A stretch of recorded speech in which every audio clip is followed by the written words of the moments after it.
अस्सलामु अलैकुम जी। मोहम्मद अज़हर सिद्दीक अपने प्रोग्राम पॉलिटिकल डायरीज के साथ हाजिर खिदमत है। मेरे सामने वो आपके लिए शायद इतनी जानी पहचानी शख्सियत ना हो, पर मेरा छोटे भाइयों की तरह से है। हमाद इफ्तिखार भट्ट साहब नाम है इनका। सोशल मीडिया नॉर्थ वेस्ट को देखते थे और उसके बाद बहुत एक्टिव आदमी। मैंने जब मैं तकरीबन 9 महीने में यूके में रहा हूँ, तो सड़कों में मैंने इस आदमी को देखा। यानी वैसे तो आर्टिस्ट आदमी है, लेकिन इस चीजों में बड़ा इसकी इन्वॉल्वमेंट है। अब चूंकि वजह यह है कि 8 फरवरी करीब आ गई है, मैंने मुनासिब समझा कि आप लोगों के साथ अब 8 फरवरी, आज 7 तारीख हो जाएगी। आज प्रोग्राम जब आप देख रहे हैं तो 8 को फिर वर्चुअल जलसा या बाकी जो 8 फरवरी को यहाँ पर होना है, यानी यूके में बैठे हैं या पूरी दुनिया के अंदर होना है, उसके बारे में राय लेंगे। कुछ इसके अपने सवाल थे, अब वो ये भी पूरी दुनिया जानना चाहती है, तो उसमें चलेंगे। पहला सवाल तो चले मैं पूछता हूँ इनसे, तो 8 तारीख के जलसे की क्या तैयारी है और क्या कुछ करने जा रहे हैं आप लोग? सबसे पहले तो अजहर साहब, आपका शुक्रिया। आपके व्यूवर्स का मैं सबको सलाम कहना चाहता हूँ। आपने काफ़ी तारीफ कर दी छोटा भाई होने के नाते। आई थिंक जो भी कर रहे हैं ओवरसीज पाकिस्तानी, सच्ची बताऊँ, आपने अपनी आंखों से देखा, एक टाइम गुजारा है आपने यहाँ पे। अगर तो आप यहाँ पे मौजूद नहीं होते, पाकिस्तान में होते, तो एक डिफरेंट फीलिंग होती है। आपने देखा कि ओवरसीज पाकिस्तानियों का जज्बा कैसा है पाकिस्तान के लिए।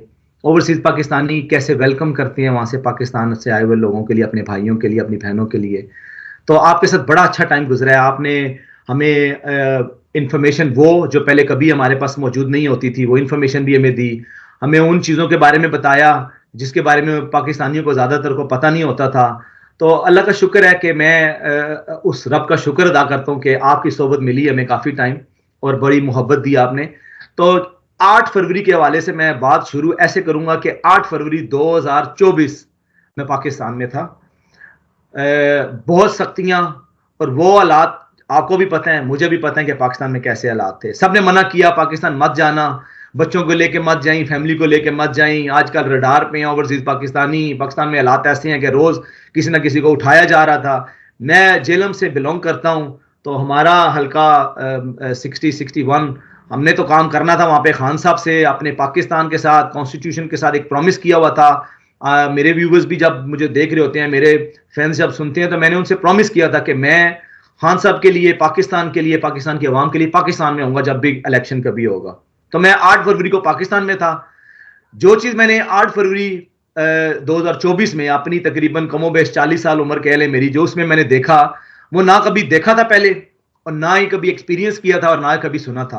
हमारे बड़े हैं, आप भी हैं, वालदैन भी हैं, दोस्त अहबाब हैं, मेरी फैमिली काफ़ी पॉलिटिकल है। मेरे अपने फैमिली में काफ़ी सारे लोग जो हैं वो पॉलिटिक्स बड़े सालों से वो एंजॉय कर रहे हैं। तो उनसे देखा भी था, सुना भी था, हमारी इन्वॉल्वमेंट रहती थी। लेकिन जब ओवरसीज पाकिस्तानी अपना मुल्क छोड़ के दूसरे मुल्क में चला जाता है ना, तो उसको तब एहसास होता है कि दूसरे मुल्क में रहने वालों के लिए प्रिविलेजेस, उनकी जिंदगी का लाइफस्टाइल डिफरेंट क्यों है और पाकिस्तान में रहने वालों को डिफरेंट क्यों है। तो 24 तारीख को जो बर्बरियत, जो फिरौनियत मैंने पाकिस्तान में देखी, जो पुलिस से बचने के लिए कभी किसके घर छुपते थे, कभी किसके घर, वो सारा कुछ देखा। कैंप लगाने नहीं दिया गया था 24 तारीख को, डराते थे कि जी उठा लेंगे, पर्ची नहीं होनी चाहिए। शुक्र है मेरी फैमिली थोड़ी एफिलिएशन है ऐसी, आर्मी में या पुलिस में कह लें, जो भी। तो हमें उधर से भी यही कहा जाता था कि खान साहब की फोटो नहीं नाल ला के निकलनी, बल्ला नहीं तुम्हारे को होना चाहिए। बल्ले के साथ जश्न भी मनाया पाकिस्तान में 24 तारीख को, सॉरी 8 फरवरी 2024 में जश्न भी मनाया रात को शानदार चौक में, मशीन मोहल्ले में, जादा में जाके, सिविल लाइन के ऊपर, चकदौलत में, बिलाल टाउन में, सब जगह जश्न मिलाया। क्यों जश्न? इसलिए मनाया कि फार्म 45 हमने ले लिए हुए थे। हमें पता चल गया था कि विक्ट्री तो हो चुकी है खान साहब की, खान साहब तो क्लीन स्वीप कर गए हैं पाकिस्तान में, तो जश्न तो हमने मनाया वहां पे। लेकिन रात को बड़ी किसी शख्स ने बड़ी मायूब सी कॉल मुझे आई, जिसने गुजरात से मुझे कॉल आई थी वो, और उन्होंने मुझे कहा कि भाई साहब आप सब लोग इतना जश्न ना मनाएं, कल जुम्मे का दिन है, दूध शूध पी के सो जाएं, कल देखें कल क्या होता है। जिन लोगों ने हमारे साथ प्रॉमिस किए हुए हैं ना, वो देखें क्या करते हैं आपके साथ। और मेरे जानने वाले हैं जिन्होंने मुझे कॉल की, समझ ले फैमिली है मेरी वो ही। और ऐसा ही देखा हमने, वजू करके जुम्मा की नमाज पढ़ी, अल्लाह का शुक्र अदा करके जब घर पहुंच रहे हैं तो सब कुछ बदल चुका था। क्लीन स्लेट हो गई। अच्छा मुझे ये बताइएगा, 8 तारीख को जो आ रही है, इसमें लंदन सुना जा रहे हैं आप लोग सारे इकट्ठे हो रहे हैं लंदन में। बहुत बड़ा एक पीछे आपने इवेंट किया था, बहुत बड़ा इवेंट किया था आप लोगों ने, और आप लोगों की पूरी टीम ने बड़ी कमाल कर दिया था। तो 8 तारीख को आप क्या समझते हैं कि कितनी दुनिया इकट्ठी कर लेंगे आप यूके में? देखिए, ओवरसीज पाकिस्तानी तो अपना माल, अपना वक्त, अपनी वेदर को नहीं देखते, किसी चीज को नहीं। वो जब खान साहब की और पार्टी की कॉल आती है ना, तो यकीन करें अजहर साहब, सबसे मजे की बात और अच्छी बात यह है, हमें जोर बहुत ज्यादा नहीं लगाना पड़ता। हम बड़े खुश नसीब हैं कि लोग खान साहब के लिए, अपने मुल्क के लिए, मुहिब वतन है ना पाकिस्तानी, दूर हैं, दियारे गैर में बैठे हुए कहते हैं पाकिस्तान का भला हो जाए, तो लोग निकलते हैं।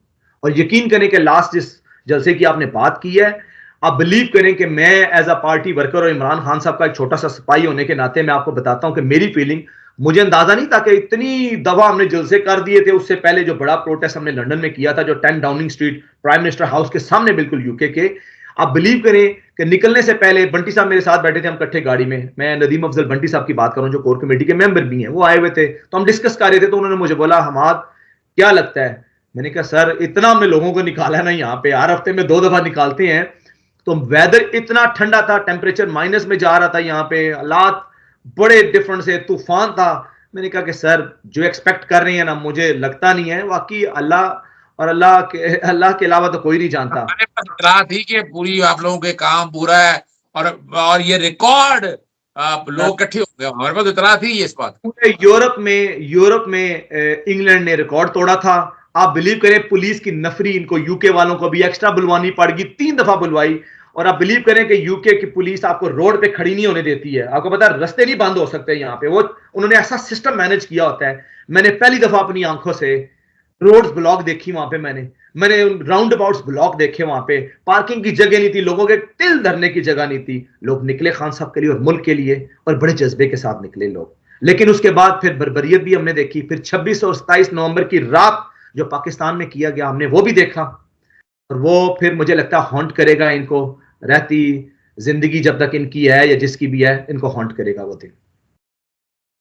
अच्छा चले, अब आप मिसाल के तौर पर क्या देख रहे हैं कि पाकिस्तानियों के साथ जो आप लोगों ने एहतजाज किया, यानी कोई ओवरसीज पाकिस्तानी के थे, जस्टिस काजी फाइसा के हवाले से आके किया, लेकिन साथ साथ फैमिलियों को तंग किया, उनके नाम ईसीएल में डाल दिए, पीएनआईएल में डाल दिए, उनके फैमिली के लोगों के साथ पर्चे दर्ज कराए।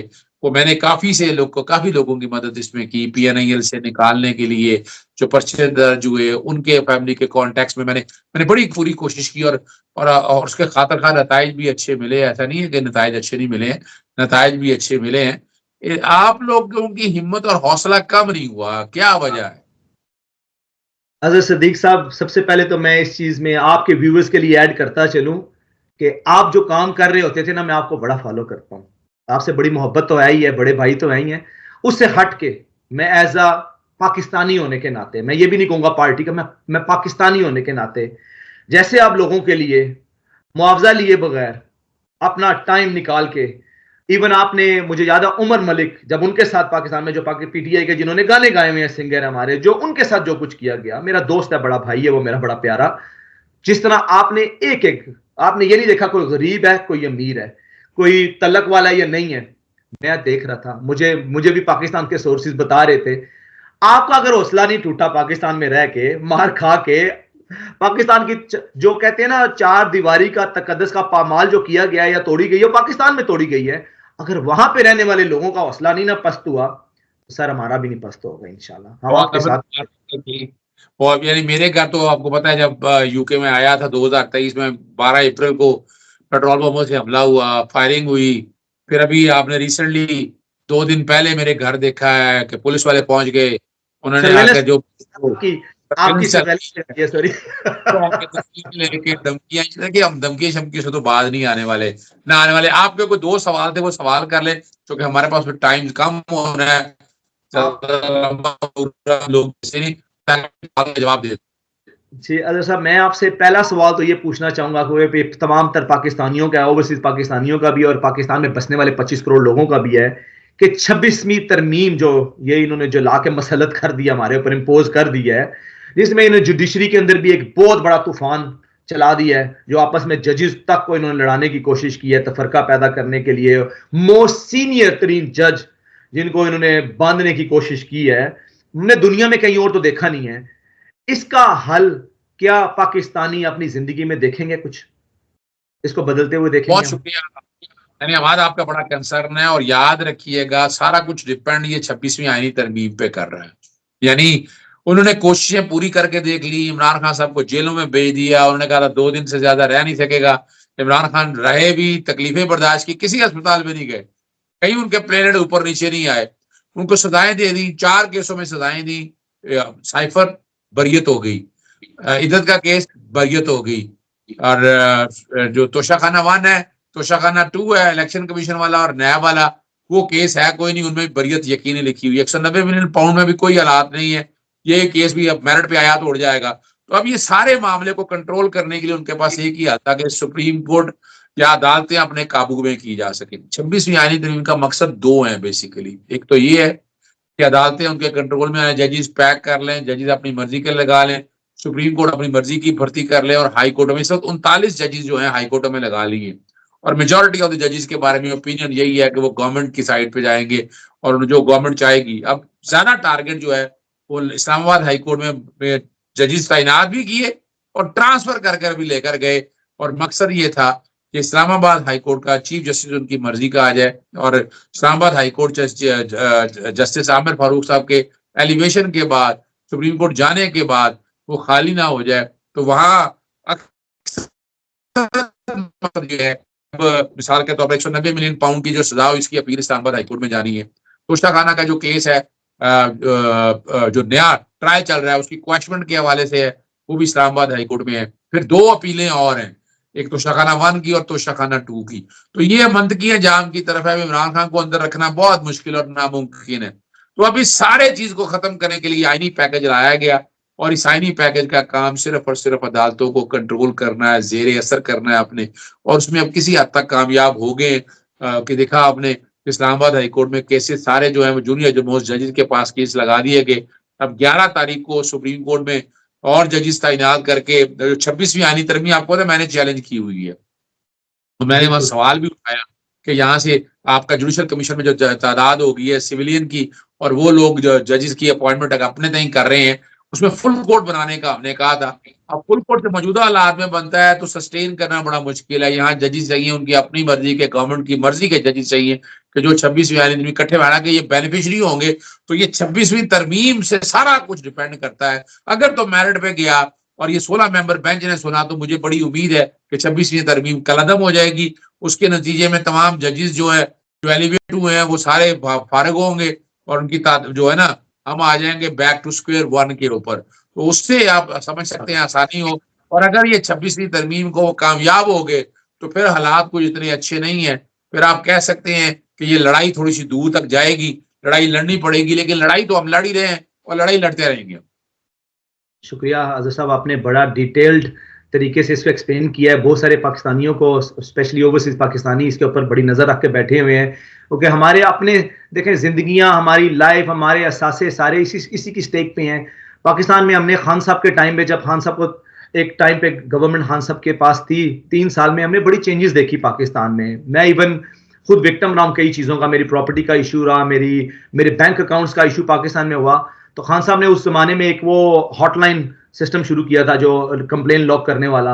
तो मुझे आज भी याद है, मैंने क्योंकि जिंदगी में चीजें देखी नहीं हुई थी हमने अजहर साहब पहले, तो मैंने वो कंप्लेन वहां से लॉक की अपनी ऑनलाइन उस पोर्टल पे जाके। तो मुझे विद इन 12 आवर्स, 24 भी नहीं, 12 आवर्स में मुझे कॉल आ गई। वो खान साहब के वो स्पेशल एक सेल था, वहां से मुझे कॉल आई, और उन साहब ने मेरे से सारी डिटेल ली, और उन्होंने बोला कि आपको अभी जो स्टेट बैंक के गवर्नर आई थिंक है, वो उनके थ्रू हम आपका प्रोसेस करवाएंगे। जो काम मेरा कई महीनों से नहीं हो रहा था। मेरा अपना बैंक के अंदर एक दोस्त है, भाई है, वीपी है, वाइस प्रेसिडेंट है, और मेरी बहुत सारी फैमिली, दोस्त, जानने वाले, उन्होंने कहा था ये काम नहीं हो सकता। एक ऐसा इशू बन चुका था जो विद इन 48 आवर्स उन्होंने रिजॉल्व कराया। पाकिस्तान के कॉन्स्टिट्यूशन और जो भी इनका अपना वो सर्कुलर होता है, वो नया सर्कुलर जारी किया गया तमाम तरह ओवरसीज पाकिस्तानियों के लिए। वो सिस्टम ही नया आ गया, इसमें इतनी आसानी होगी। तो हम लोगों ने वो टाइम भी देखा है, और हम वो टाइम भी देख रहे हैं कि अभी हम जब एयरपोर्ट पे आ रहे हैं और जो कुछ हालत देखी जा रही है वहां पे, जिस तरीके से चेकिंग करके और धमकाया जा रहा है, जिस तरीके से अननोन नंबर से कॉल्स आती हैं, मैसेज आते हैं, और जो अपने भी बेचारे जो पाकिस्तान में बैठे हुए हैं इस टाइम, वो इतने सहमे हुए हैं कि वो कहते हैं भाई इधर मत आना। और जो लोग मुखालिफ थे बेचारे, वो थोड़े से जो गिने चुने रह गए हैं, वो कहते हैं भाई हुण इत्थे नहाना लत्ता बांध देवांगे पाकिस्तान नहाना। हालांकि ओवरसीज पाकिस्तानी आपको पता है कि पाकिस्तान के लिए बैकबोन है। हम लोग तो चाहते हैं पाकिस्तान में इन्वेस्टमेंट करें, हम चाहते हैं पाकिस्तान में हमारे बच्चे आए जाएं। मैं अपने आप बच्चे हैं, मैं उनको साल में 2-2 दफा पाकिस्तान लेके जाता रहा हूँ। मेरे बच्चे रोज मुझे पूछते हैं बाबा आप दोबारा कब जाना है। तो हम आना चाहते हैं, हम वहां पे इन्वेस्ट करना चाहते हैं, अपने मुल्क के लिए कुछ करना चाहते हैं, लेकिन उसके लिए हमारे लिए भी माहौल थोड़ा सा साजगार होगा। हम भी अपने बच्चों के लिए, अपनी फैमिलीज के लिए थोड़ी सी सिक्योर फील करेंगे तो हम जरूर करेंगे पाकिस्तान के लिए। बहुत अच्छा आपने जवाब दिया। मैं अदर साहब आपसे एक और सवाल पूछना चाहूंगा, उसके ऊपर भी आपकी रहनुमाई चाहिए। पीका लॉ जो इन्होंने भी नया एक और बम फोड़ दिया है, जिसमें सोशल मीडिया को भी रगड़ा लगा दिया है, मीडिया चैनल्स को भी रगड़ा लगा दिया, मालकान को भी, उसके बारे में आप थोड़ा सा एक्सप्लेन करें कि उसको अब आप क्या करेंगे, उसके ऊपर क्या करने जा रहे हैं? मैं आपके सामने से ये प्रिंट करवाए हैं पीका लॉ को, बकायदा मैं चैलेंज कर रहा हूँ। मिसाल के तौर पर 3-4 चीजें आपके सामने। पहली तो बात है कि फेक न्यूज, चलें किसी हद तक तो बात समझ में आती, लेकिन फेक न्यूज को डिफाइन नहीं किया गया। फिर कई ऐसी खबरें हैं जो सोर्सेज से दी जाती हैं, निसाफी जो है ना वो सोर्स से देते हैं, तो जर्नलिस्ट प्रोटेक्शन एक्ट के तहत है, उसके सोर्स को आप छेड़ नहीं सकते हैं। तो फेक न्यूज में तो फिर आएगा नहीं भाई, उसकी सोर्स है, आप कहते रहे फेक न्यूज है, उसकी सोर्स है अपनी जगह। और फिर इसमें अपील का राइट जो खत्म कर दिया गया है, यानी जो ट्राइब्यूनल है वो जो फैसला करेगा, आप सुप्रीम कोर्ट जाएंगे, वो इलेक्शन कमीशन के हवाले से या सर्विस ट्राइब्यूनल के हवाले से, तो ठीक है, इस तरह से ही हो नहीं सकता है। तो पीका कानून और डिजिटल एक्ट जो दो बनाए हैं ना, इन दोनों की मुख्तलिफ प्रोविजंस को सहाफती तंजीमों की तरफ से और सिविल सोसाइटी की तरफ से और अपोजिशन लीडर मलिक अहमद खान बचर साहब की तरफ से मैं चैलेंज करने जा रहा हूँ। और ये बेसिकली जो टीका एक्ट है ना, तो हमने उम्मीद बढ़ी है कि या तो ये एक्ट कलअदम होगा, वरना इसमें तरमीम होके कम से कम ये इस हद तक आ जाएगा कि राइट टू इंफॉर्मेशन, या जो बाकी आप जानना चाहते हैं, जो सच जानना चाहते हैं, उस पर कदगने खत्म हो जाएंगी। है ये थोड़ा सा मुश्किल। इससे पहले आपको पता है डेफिनेशन लॉ आया था, डेफिनेशन लॉ भी हमने चैलेंज किया हुआ है, वो जून से चैलेंज किया हुआ है। तो ये वाला लॉ भी ऑलरेडी चैलेंज हो गया है, लेकिन जिन लाइन्स में हम चैलेंज करने जा रहे हैं वो आप आने वाले दिन देखोगे, और उसके रिजल्ट भी आप लोगों को बड़े पॉजिटिव नजर आएंगे इंशाल्लाह। अब मेरा ख्याल है अब इजाजत चाहेंगे हम, चूंकि प्रोग्राम काफी लंबा हो गया है। फिर कभी दोबारा आपको हम आज सब दोबारा लेंगे प्रोग्राम में, कोई और सवाल वगैरह होंगे तो इंशाल्लाह फिर जवाब देंगे, लेकिन टाइम की कमी है जरा। इजाजत चाहते हैं जी। अस्सलाम वालेकुम। अल्लाह पाकिस्तान जिंदाबाद।